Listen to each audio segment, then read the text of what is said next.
Hi everyone, Abby here. Welcome back to my channel for Tech Tuesday, or welcome if you're new. Today I'm going to be reviewing the new Garmin Venu SQ2.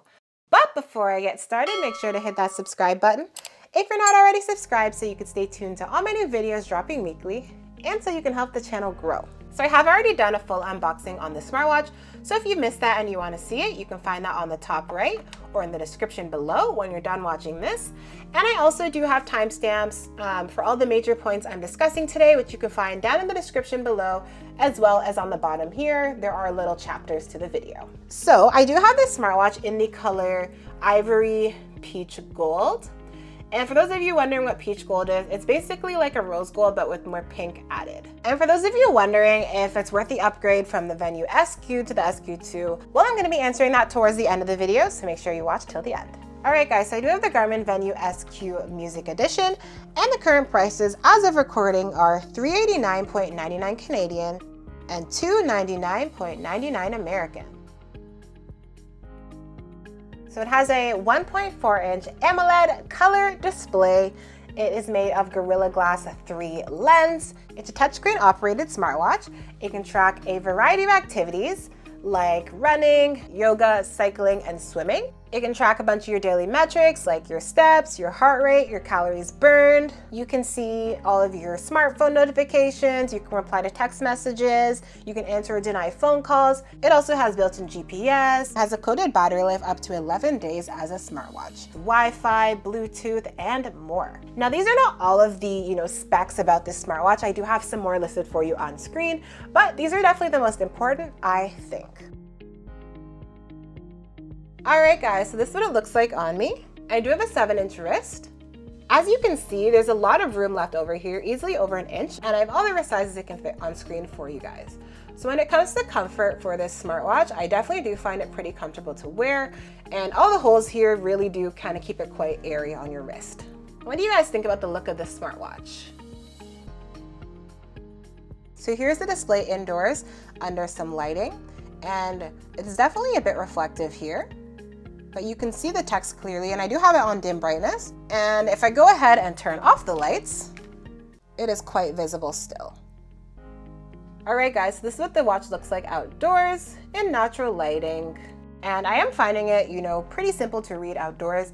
One thing is I would definitely recommend pumping up your brightness because at times when it's very sunny, it can be hard to read if your brightness is too low. Alright guys, so now I'm going to show you how to use the smartwatch. I'm just going to go over the basics here. The first thing you're going to want to do when you have the smartwatch is to obviously know how to turn on the display and how to wake it up. It does have an optional always on display, but when you have that turned on, it lowers your battery life significantly. So to turn on the display, you can go ahead and double tap the screen. Another way you can turn it on is by pressing either of the buttons here at the side. And the final way is in raise to wake, so you can raise the watch, turn it towards your face, and the screen will light up. So once you have it on, you can go ahead and you can swipe down or swipe up from the home screen. And here you can see all of your widgets that you do have installed. Click on one, and it opens it up into a larger view here. So another thing you can do is you could swipe right and you can open up your shortcut. Press this button at the bottom here to go back. Alternatively, you can go ahead and swipe right and go back as well. So if you press the top button up here, you're going to open up your workouts. Then you can go ahead and click on one, and you can start it with the top button up here. So now if I go ahead and hold the bottom button here, I'm going to open up our kind of settings menu, and you can go ahead now and change the watch face, change clocks, and if you swipe down, you can see more settings. And you could change a bunch of things, in the watch here. Lastly, if you go ahead and hold the top button here, you open up your control panel. You can quickly turn things on or off, or quickly access, different things on the watch like Spotify. You can turn on or off your Bluetooth. You can put on Do Not Disturb and more. So now I'm going to show you guys some watch faces, all the ones I do have on here.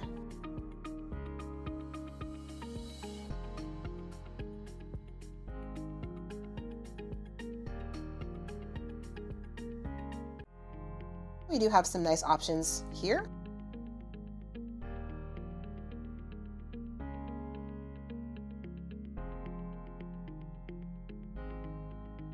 And and then you can go ahead and create your own if you'd like. And if you guys are liking this video so far, please go ahead and smash that like button for me. I'd really appreciate it. Alright guys, so now I'm going to talk about women's health. So for my male viewers who don't want to see this, for example, you can definitely go ahead and use my timestamps and jump to the next section where I'm going to be talking about battery life. So on the main page, it tells you what point you're at in your cycles. And if you are on your period, you can go ahead and choose your flow intensity. So you can choose light, medium, or heavy. And then you can also go ahead and add your daily symptoms. So you can choose from all of these things, and they are in alphabetical order, which makes it easy to find. And in addition to that, you can track your mood. And I love that we have a variety of mood options here. And then you can also track your discharge, your ovulation, and sex drive. And I find it to be a very helpful metric overall.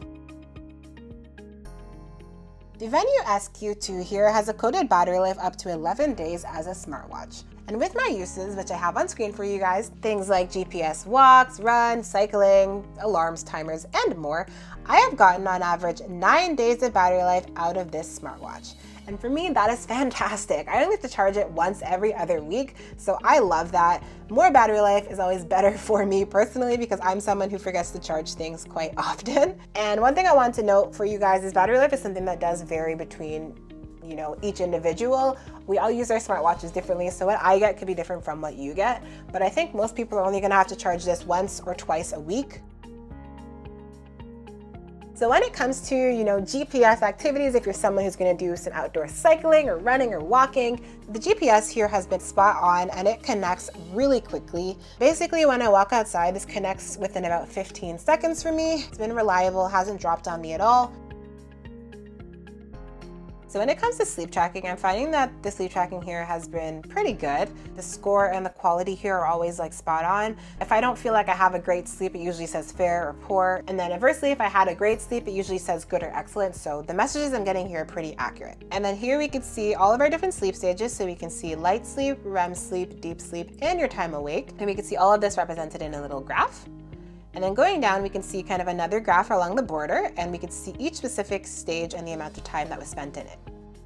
And then sometimes you do get a little message as well, sometimes you don't, but I like seeing these as well. It's pretty helpful. And overall, I'm finding the sleep tracking has been pretty good here. Garmin, I've said this before and I'm saying it again, they are a bit off in sleep tracking, especially when it comes to time awake, but overall, just looking for a good metric here, like, hey, did I sleep well last night? Did I not? How many hours did I get? It's pretty accurate at doing that. Alright guys, so I have noticed some cons about the Venu SQ2 here. So one con for me is because the display is curved at the edges here, it makes it kind of hard to apply some screen protectors, and then it also provides another area for kind of glare. So I would have preferred if it was just flat like we see on some other smartwatches. And the major con I've noticed about this is that it does have a weak vibration. So if you have this set to low, you're probably not going to feel it very much, and then the medium is also very weak. So I have to have this on high, and I usually don't have to do that on any of my smartwatches, but I have to do it here. So that's something I want to let you guys know, because there was a time when I set an alarm to wake up and I honestly really didn't even notice it. It was on medium and I was just kind of there, and I woke up late because I didn't really feel the medium vibration. So I would highly recommend you guys putting it on high. Alright guys, so considering the price, the quality, the color, the battery life, the accuracy, the comfort, the ease of use, and everything like that, I would go ahead and give this an 8.4 out of 10, and I definitely do give it a thumbs up. Alright guys, so if you're looking to get the Garmin Venu SQ2 here, I've gone ahead and left a link down in the description for you to use. For those of you wondering, is the Venu SQ2 worth the upgrade over the Venu SQ? At this time, I'm going to say yes. Now, I have noticed various upgrades over the Venu SQ, such as the sleep tracking here. It works, where the sleep tracking did not work on my Venu SQ, not once. It has faster music download capabilities. It's faster overall in performance. The battery life is a lot better, almost double what we had on the Venu SQ. And in terms of the kind of design, the style, very similar to what we had on that. We still have the plastic buttons and all of that stuff, but there has been big changes internally to make this the superior smartwatch in my opinion. And if there's anything I missed today that you want to know, just go ahead and drop a comment below. Thanks for watching, guys, and make sure to like, comment, and subscribe. Bye!